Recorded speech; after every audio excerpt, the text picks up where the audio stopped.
Welcome, welcome, welcome. Okay, let's get started, shall we? I want you now to just ask yourself what you're grateful for. What are you grateful for in this present moment? I'm going to get the screen up. I'm going to share the screen with you. Okay. Can you see the screen? Okay. Okay.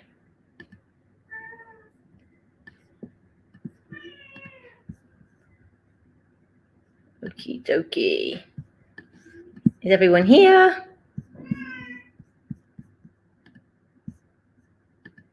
I encourage you to start chatting as well. Hello and welcome. Okay. I'm going to get started right now. And I really want us to be interactive. I hope you can hear me okay. Okay.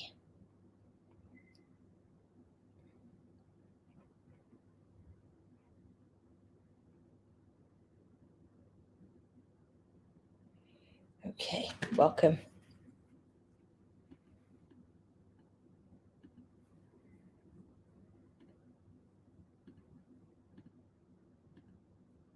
Okay. Is anyone here? Can you just say hello if you're here, where you're from?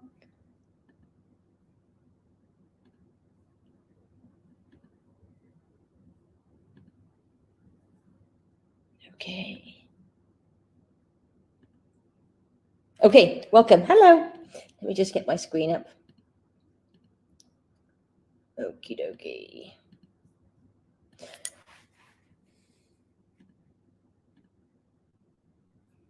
So welcome to Thriving in the Present Moment. This is a presentation for educators. I'll just talk a little bit about myself. My name is Cass Germain. I'm a British primary school teacher based in the UAE, and I am on a mission to support children and adults and educators with their well-being.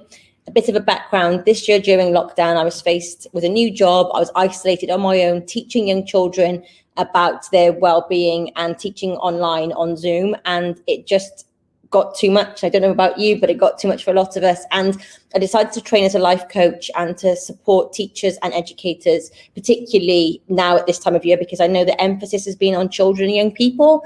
But I haven't noticed and witnessed or experienced myself as a class teacher working every single day, a program set up for us as educators, and that's kind of gone across the board. And I've spoken to my British colleagues in the UK, and I'm curious to know how teachers, educators, leaders, how has your well-being been since you've been in the pandemic, since you've been teaching during this time of uncertainty, when we're going to see our family, when we're going to see our friends. As I said, for me, I'm a British teacher, and I'm living and teaching in the UAE, and miss my family like everybody, as well as having to be there present for the children in the classroom. So this is really about us to build connections and build support systems with our teams in schools and each other, to know that we're not alone. And when we talk about how we feel, then we're more connected and can live in the present moment. So hence, welcome here. And again, I encourage any questions that you have. So this is our guide to living mindfully. So I'll start off with this quote: knowing others is intelligence, knowing yourself is true wisdom, and mastering others is strength, and mastering yourself is true power. And again, this is all about you. So when we communicate, we have lots of different types of communication, and 7% of our communication is spoken words. So that means the things that we say on a daily basis. And again, 38% is tone. And again, in emails, I don't know if you've had emails when they're just really short and sharp. And I know as educators, we're really busy, but this is where actually a lot of communication has taken place this year, owing to us being at distance and having to work in isolation. So this is something that, again, if you take away from this session, to be really conscious of the tone of voice that you're using in emails, and having those words like please and thank you and would you mind if, just go a real long way. And again, language is so important. The language of what we speak, how we speak it, really a lot of people internalize that as to how people think of us. So it's about having a good intention of when you're writing emails and when you're talking to people, to try and be present with them as well. And I know it's a very difficult task as educators, but it's something to be really conscious of, to build those positive connections and positive communication. And then again, 55% of everything we do is body language. So how we speak, and the way we're standing. And again, if we're distracted, if we're looking down, if we can look people in the eye and smile at them when they're talking and nod as well. Again, these are small tweaks that can really influence people and make us, again, build a positive relationship. Another fact as well is speaking with our hands. This creates a level of trust. So for many educators who are teaching on Zoom, it's really important that we use our hands, because this creates a level of trust here, because it does something to the brain that makes us feel that we're safe. Because in cave times when we had no hands, our brain would be like, what's happening? I don't know. So when people can see your hands, it shows a level of trust. So highly recommend you using your hands. And again, there's different personality types here. So we can do more of this, and I do more of this in coaching, but there's 4 types of personality, if you like. And I want you to now think about where you stand within these types, which one resonates with you. So some of us may have a lot of them, but there'll be one that you think, actually, that's a bit like me. So first of all, you've got the dominant personality type, and this person tends to be quite defensive. They can be very efficient, they're quite intense, and they are very results orientated. So they like things to be done in a certain way. They can be quite competitive and risk tolerant. So again, they just look at the risks, they're okay, and they're willing to go for it. You may think of someone that comes to mind when I'm reading these to you. And then you've got someone, the influencer, and the influencer tends to be outgoing, they're enthusiastic, they're persuasive, they're relationship orientated, they're lively, they're optimistic. So these are people that really want to make a positive difference. And again, if you look at the scale, you've got excitable, people orientated, an even keel, your steady eddies, your stable people, task orientated as well. So our influencers, they're people like me, to be honest. They're very positive, they're outgoing, they like things to be making sure that the people around them are safe and they're happy and they're feeling good and they're feeling accomplished in their job. And you might tend to go towards these people if you had a problem in work, and they can be a teacher or an assistant or a colleague in the admin team. You may tend to just go to them to say how you feel, because they may create a level of safety for you. Again, you've got the steady people as well. So they tend to be more cooperative, relaxed, patient, support orientated. You might be going towards these people. They're friendly and they're very thorough in what they do. So they like things to go, in a steady sort of way. And then you've got the conscientious, the really hardworking people, very systematic, very logical. They're quite reserved, so they may not be as chatty as the influencer who's really out and about.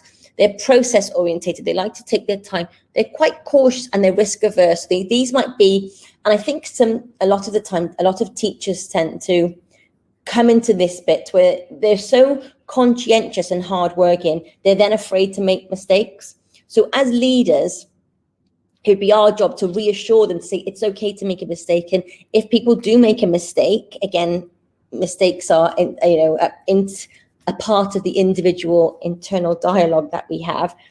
When people do make mistakes, it's about them knowing it's okay. And that's what we can do in a workplace to create that healthy environment where people feel they can thrive even if they make a mistake. And again, one person's mistake is different to another person's mistake. And it's about having that place of safety in the workplace, particularly in schools where there's tasks, it's busy, it's full on, it's ongoing, where teachers particularly feel they can make a mistake. And you know what? It's okay. It's absolutely fine to make a mistake. And then we've got your brain. Now, I want you to think about, and this is so important, and I want you to think, how many of us use our phones during the morning? First thing in the morning, I want you to think about your routine and think about, how do you use, what's the first thing you do? Do you set your alarm off and then you go to your phone and check your email, check your WhatsApp, or do you do that? And I'm going to go through the brain now and how that impacts us in terms of our well-being. And these are little hacks we can have to be more productive. And I'm a teacher myself, so I know in the morning I get the email straight away, and and I'm on it straight away, and it actually zaps creativity. And again, at the moment, despite teaching in a pandemic, people still want innovation. Leaders want innovators, teachers to be innovative with lessons. We have to be thinking outside the box. Children to be innovators in their thinking for the future. And we're under a lot of stress right now and a lot of uncertainty, and that causes impact in our health, our sleep, our stress levels, anxiety, depression, so many mental wellness issues that are coming up for people, and physical. People are eating more for comfort. They may eat more junk food to feel more comfortable within themselves. So it's really important that we can just look at these tweaks on how we can improve our well-being on a very busy day as educators or parents or children. So you've got at the bottom here something called delta, and that's when you're sleeping. So when you're sleeping, you're in delta. Your brain is rest and repair. It's resting and restoring all of the work that you've been doing in the day. And then you've got the alpha brain. So this is, again, learning awareness. So alpha tends to be when you're chilling out. So you're on your phone. It may be when you're sitting down watching TV at the end of the day. Just, you're just taking in information, but it's not heavy on the brain. You're just sort of mindlessly doing things, i.e., on your phone.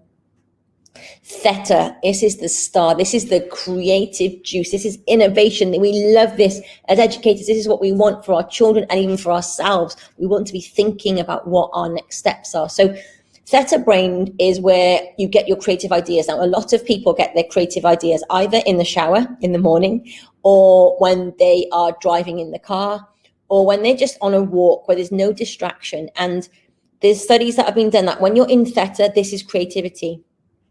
This is where you get those brain waves. And I don't know about you, I can be in the shower thinking, I'm going to do this in maths for those children. And it just, my ideas come to me when I'm not distracted by my phone. I'm just present in that moment, particularly in the morning when we're time crunched. And then you've got beta brain waves where, again, you're awake, you're conscious. This is your working day. You're on the phone, you're answering emails, you're speaking to parents, colleagues, feeding your pets and what have you. And then you've got gamma. This, again, is a star part of the brain where you're problem solving. You're in your zone of genius. You've got those innovative ideas. You're able to problem solve and brainstorm and really get those juices flowing. So theta and gamma are really related. And when you are in beta, so as soon as you wake up in the morning, the minute you go to your phone, you stop the theta and the gamma. It actually eliminates it because you zap the creativity because you're in work mode, you're in working day answering emails. So I encourage you to set yourself a challenge and to switch your phone. If you have your alarm, then fine, no problem at all. You can just press off. And then when you're in the shower, just notice, try and have more time without your phone in the morning, even if it's 2 minutes longer than what you'd normally have it, and build up to 5, because it really will support your well-being, your thought process, your mindset, and it puts you in a place of abundance and awareness as opposed to lack, like, oh, I've got so much to do, and why is this, and this parent emailed me, and this, my boss has emailed me, and I've got so much going on. So it just makes you handle your day in a calmer state. And that, again, supports the gamma, the thinking. So I challenge you to do that. And then we've got something called mindful mornings, where, again, this sets you up for the day. So you have 10 minutes when you're not on your phone, and that's a challenge for you. Again, can you beat the beta? Can you be in theta mode where you're not on your phone scrolling first thing or answering emails? Because, again, we want to increase productivity. We want to increase our power to make decisions that impact us. Poor decision making is things like, when you're not thinking, you're aimlessly going for a chocolate bar at lunchtime, or you're just making really, you're being late, you're procrastinating, which I'll go into in a second. It impacts our memory. Long term, this is not good for us. So we want to start our day really intentionally. And again, there's studies that have been done called single focus task. And what that means is that when you wake up in the morning and you snooze, rather than being on your phone whilst you're brushing your teeth, it's about just doing one thing at a time. So it could be you wake up in the morning, you put your phones off, and then you then you go into the washroom, then you have a shower without your phone. So you're doing things one step at a time. Again, you're supporting the brain on a very small subconscious level, but you're being intentional about your day.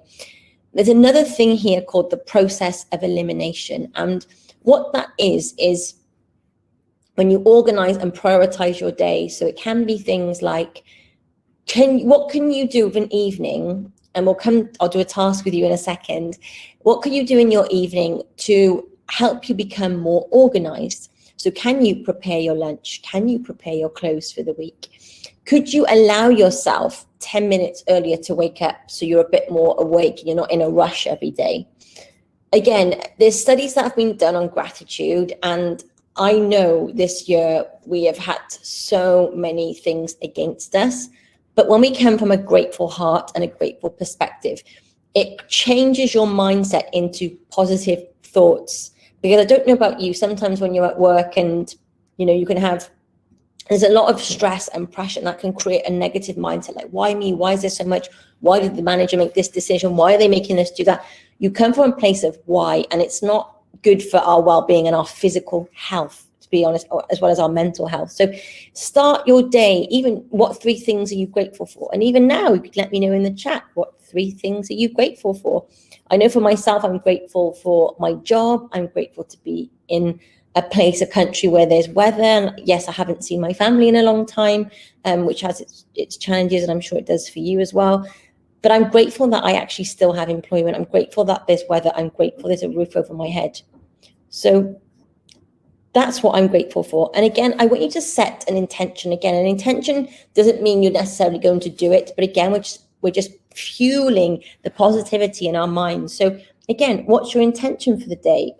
My intention is to be calm. So you can say, I am calm. So that positive self-talk is really, really powerful. And on an average day, 46% of our thoughts are negative. I'll say that again. On an average day, 46% of our thoughts are negative. So people are walking around punishing themselves internally, thinking negatively about themselves. Why didn't I do this? Why didn't I do that? How could that have happened? Why me? Why are they doing that to me? People aren't waking up, I fundamentally believe, on a daily basis out to get us. People have got their own things going on. And actually, when people have issues, it's often about them and not about you. Truly. So the power of self-talk is, I'm trying my best. My best is good enough. If you are having any issues in work or problems in work, is there anyone you can talk to about how you feel? Do you feel safe enough to say that in the workplace? And if you're a leader listening to this, it could be a conversation with myself or your team to say, how can we make sure our employees are having a positive experience at work? Because again, teaching is one of the 3rd most stressful jobs in the world. So we are doing a very difficult job in a very difficult time.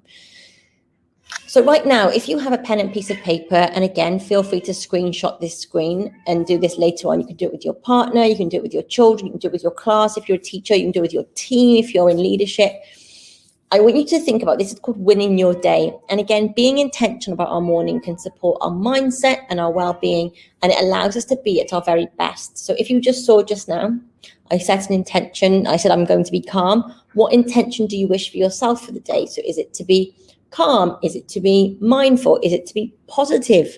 Is it to be happy? Is it to smile? It could be the smallest of things. Is it to go for a walk? And then I want you now to write your morning routine. So what do you do of a morning? And you can do it in many different ways. You can write down, wake up, brush teeth, have coffee, shower, go to work, or you can write it as in 6 a.m., wake up, 7 a.m., I don't have a shower, 7:30 a.m., breakfast, 8 a.m., leave my house. So you can do it like that. And I want you then to look at your morning routine and to then tweak anything. Is there anything you can do that will help you be more productive or more mindful? Do you need to prepare your clothes because you have your clothes ready the night before, so you know what to do when you get dressed up the next day? Could you have your lunch made, or do you make your lunch in the morning? Is that really stressful for you? So I want you to think about how you feel when you do those things, because studies show that when you attach a feeling, that's emotion. I feel happy when I'm productive. I feel accomplished when I've had a shower. I feel ready for the day when I've made my lunch. Tapping into your feelings, I feel happy and proud and glad and wonderful and excited. That's when you show up better, because it's tapping into our emotions. And a lot of adults actually have issues, and children, expressing how they feel, not what they're doing, how they feel. So these are really powerful. You can even do it with yourself and just having that intention for the day.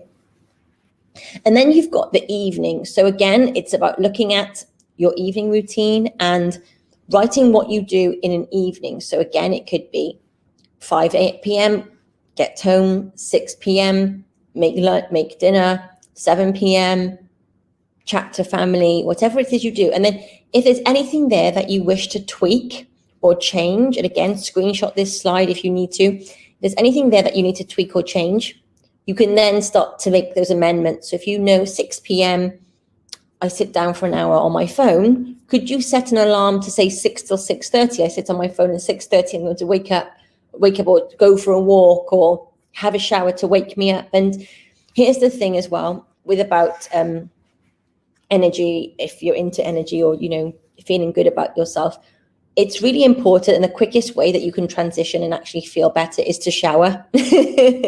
So at the end of the day, particularly when you're teaching, sometimes, I don't know about you, I feel heavy. You may feel heavy, like from all the decisions and the children and everything you're doing.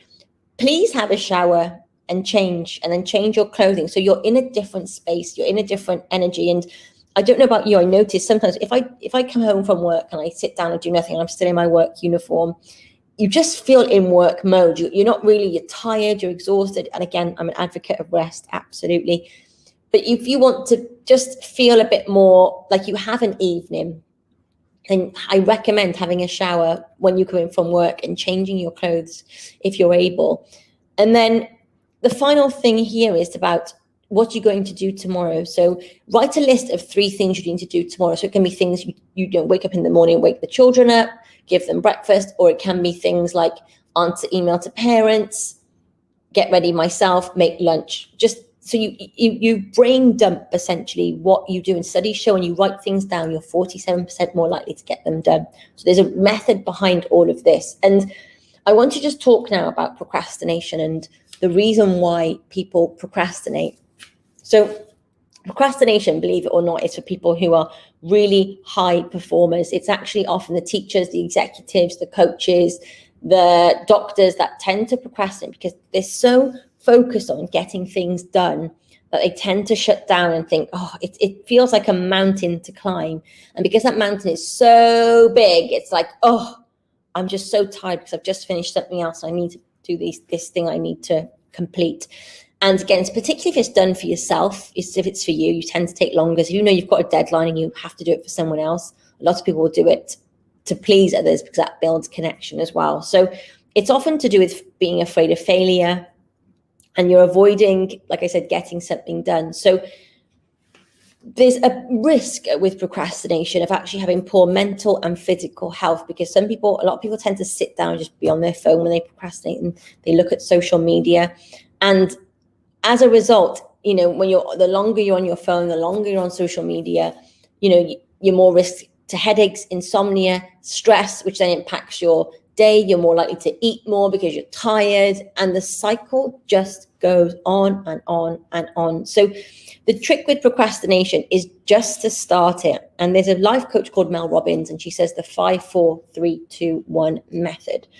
And what that is before you start a task. So for example, I have to write an assignment or I have to speak to a parent, for example. It's before you start a task, it's like saying, rather than sitting down on your phone and going on social media, you say 5, 4, 3, 2, 1, and you just walk. So walk in a different direction, get up and take a pen or take some paper and just start the task and start small. A lot of people think I have to start big. It's not. It's starting really small. And what will happen is you'll gain momentum. And I'll give you an example. So say you wanted to walk 10,000 steps and you set that intention, I have to walk 10,000 steps. If you're tired at the end of a day, it can be really draining to think I have to go outside now and walk. And what you can do is trick the brain to say, I'm going to go for a walk for 5 minutes. and I'm going to do 500 steps. And then say, by the time you walk, you go for a walk around the block, you check your phone, you think, I've done 600 steps. Serotonin is released. You feel better. That tells the brain, hey, guess what? We've done a good job here. This is great. And because you start a small intention, something that you can do, and you've started that task, you're going to gain momentum. And that's what happens is that's to do with procrastination, when you stop something. So the trick is 5, 4, 3, 2, 1, and say, I'm just going to start this small task. So you can talk it down, and then you're able to then do it in a place of, I can do this, rather than, oh my gosh, I can't believe I've got this to do.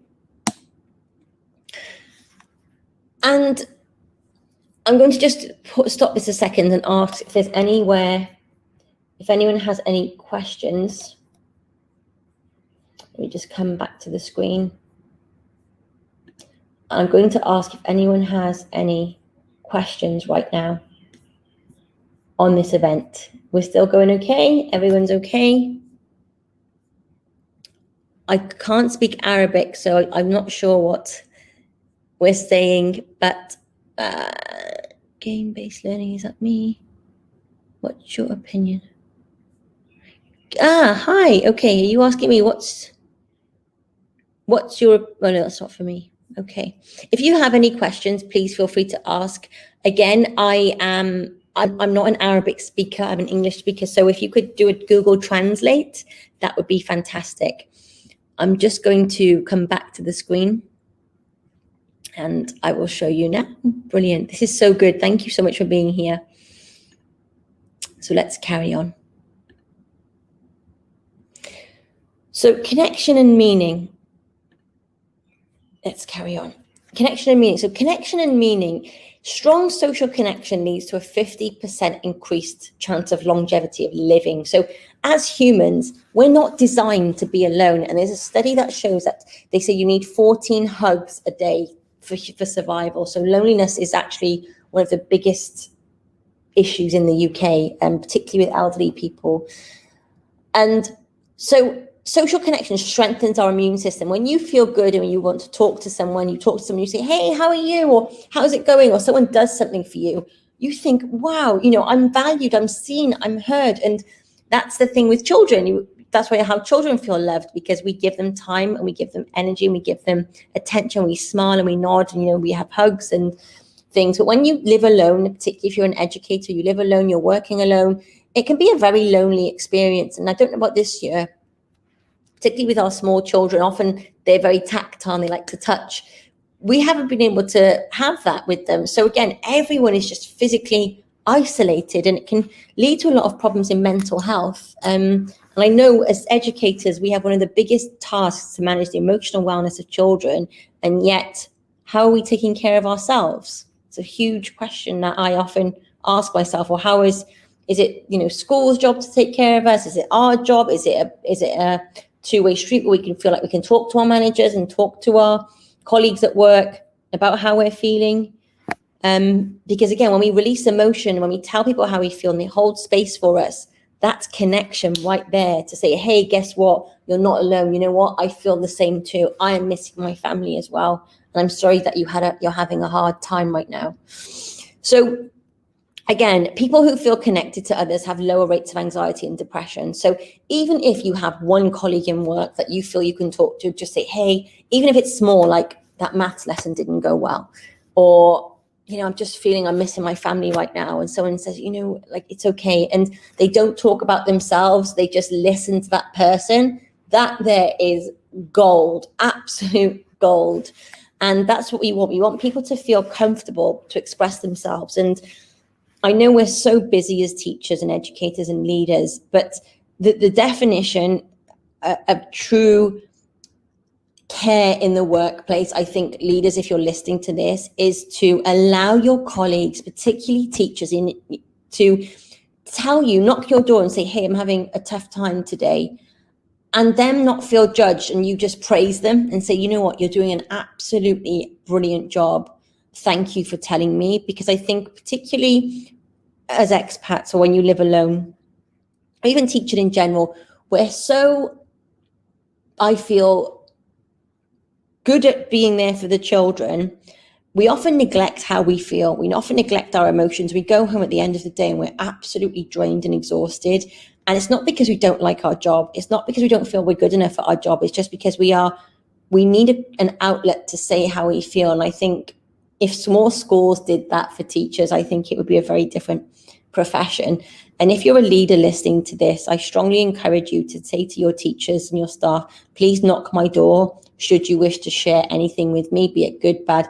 This is a safe space and a space of non-judgment, because I know a lot of teachers feel, because they're naturally caring, that if they say how they feel, if they say they're having a tough time, that means they're not a good teacher. That means that they're not good at their job. That means that they're not capable. It means that they internalize it as being not good enough. They have to be perfect. And I think it's absolutely flawed that people and teachers should be able to say, I'm not having a great day today, and they can still teach, and that's fine. But it's about managers knowing that, it's okay to maybe slow down or repeat the lesson the next day. Give people permission to make decisions, educated decisions, emotional decisions for themselves, and allow them the safe space to talk and express how they feel. And I promise you that staff retention will be very high, because it will feel, wow, they didn't judge me even though I felt like I was having a tough day.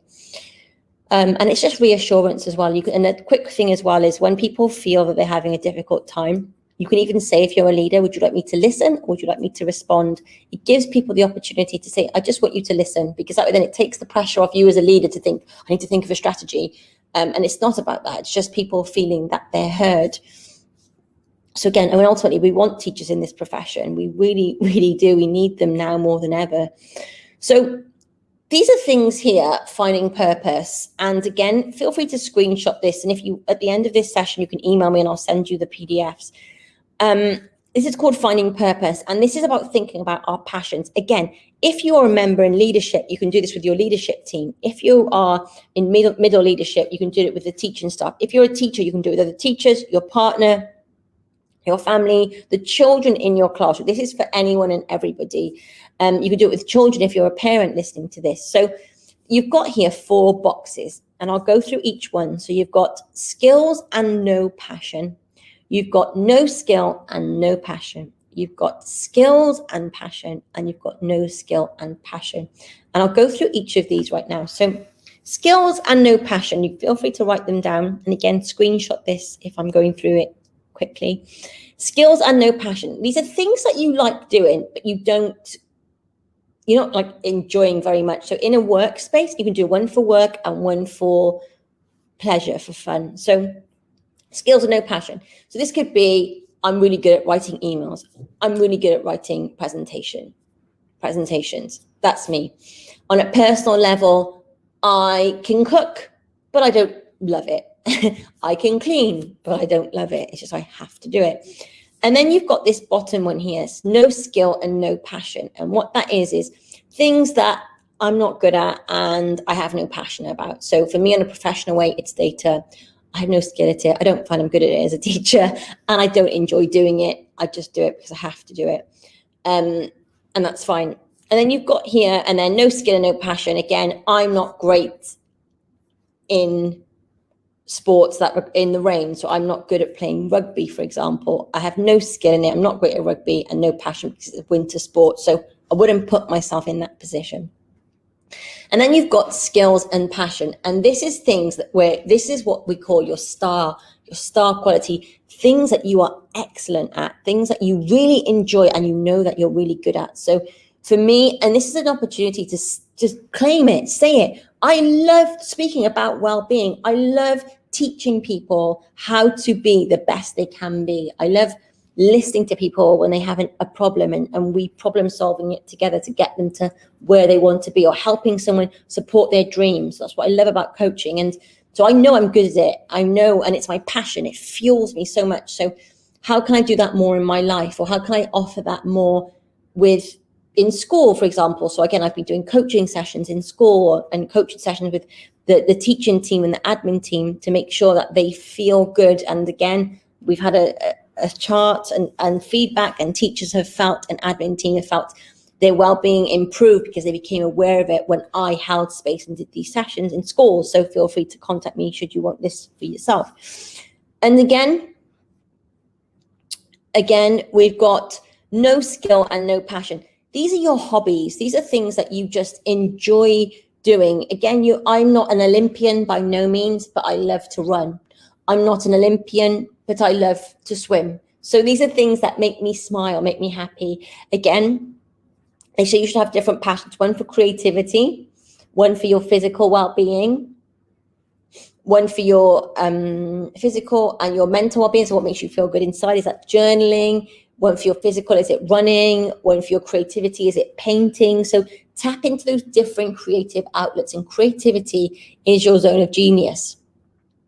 So use your imagination, go wild here. And again, screenshot this. You can do it with your children. And something I've done with my students as well is I've done this with children before and teenagers. And what I find is, even though I know a child could be good at painting, for example, they might be skilled at that, but have no passion for it. So as a teacher, I'm telling them to do all the painting, which is fine.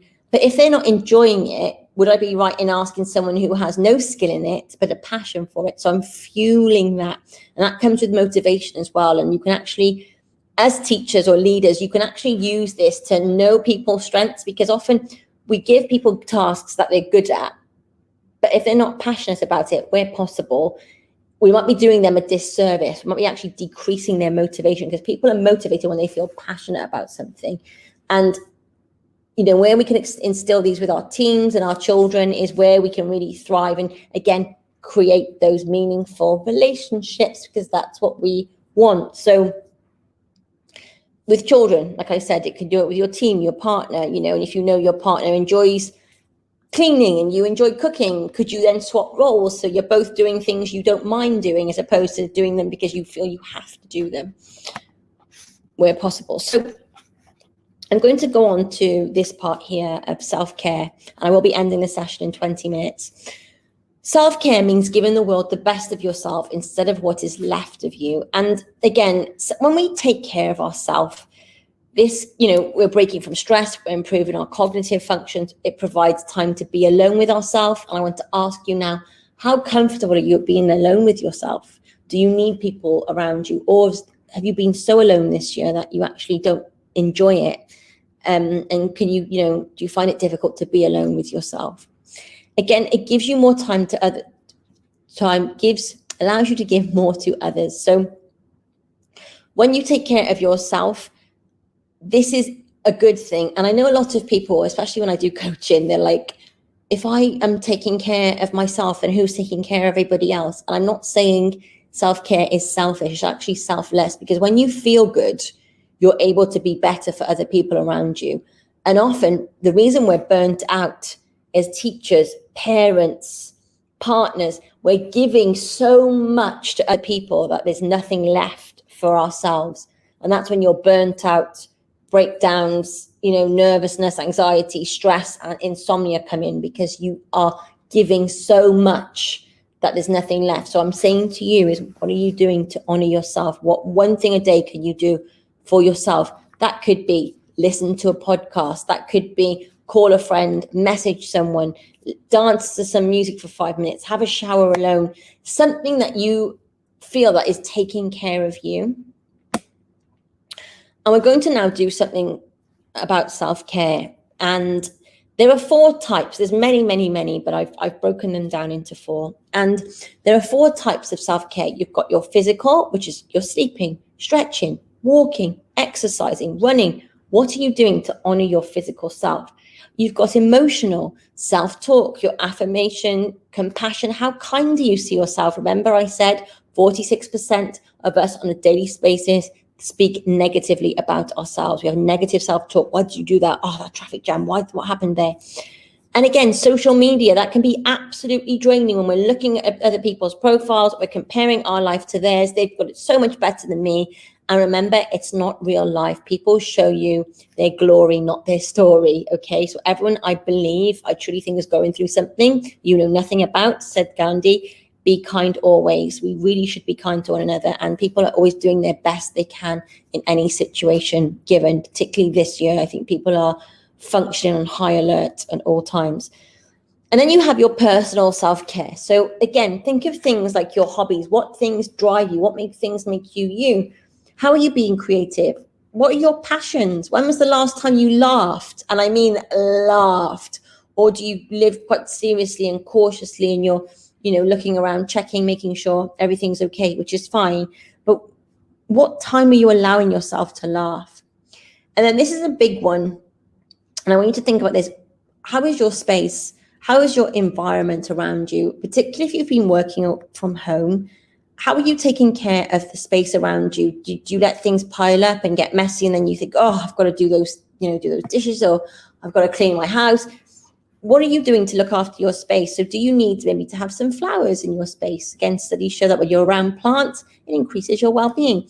Do you need more candles? Do you want more fruit on show? Do you need a picture of family and friends, particularly if you don't see them? Would having more pictures of family around you, is your laundry clean, or is it the basket really full and you keep putting it off? And a big one as well is, how clean is your car if you do drive? Because a lot of people, if you're driving in a messy car, that's your vehicle day to day, you're going around. And I don't know about you, there was a sale on recently in a store, and I bought a car smelly, and honestly, it was so small.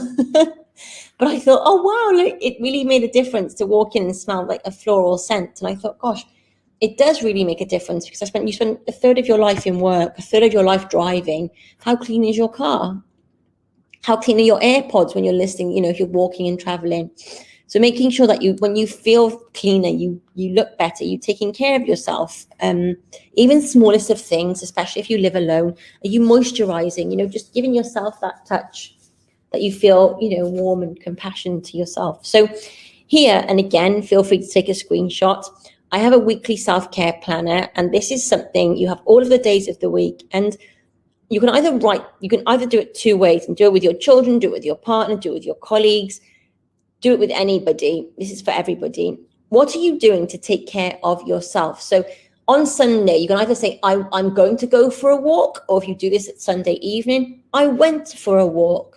Monday, I'm going to listen to some music. Tuesday, I'm going to eat a salad. Wednesday, I'm going to call a friend. So again, this is about being intentional. When we write it down, we show up better. We're able to be more aware, more present. So that's your self-care planner there. And finally, thank you so much for your time and showing up for yourself today. I just want to say, start by doing what's necessary, then do what's possible. And suddenly you're doing the impossible. That was Pope Francis of Assisi. If you have any questions, feel free. You can email me at cass.germain@hotmail.com, or you can find me on my website, cassgermain.com. Again, screenshot this. And if you have a moment, I'd really appreciate your thoughts. So if you have a phone available, if you're happy to just scan this QR code and fill out a survey just to see how the session was, if there's anything I can do, I'd be more than happy to support you. And again, please feel free to share this with anybody you know, or if there's any schools interested in speaking, then I'm here. I really, really am. Thank you so much for your time. If you have any questions, I welcome them right now about well-being or procrastination. And we can go from there. Wow, that was brilliant. That was brilliant. Okay. Any questions that you have that I can help you with right now about well-being, self-care, schools, how we do this in schools, how we can push this to children? Any questions that you may have, or comments about what you thought of the session and how I can make it more impressive moving forward? Again, I don't speak Arabic, so I won't be able to, I'll just do a Google Translate here. But I do this on Zoom with people as well. I do this on Zoom. I do this on different platforms. So if you're interested, please feel free to ask away. Follow me on Instagram should you have a question. I'll be more than happy to help. Okay. Any questions? Anything you want to say, add, ask about how we do this for children?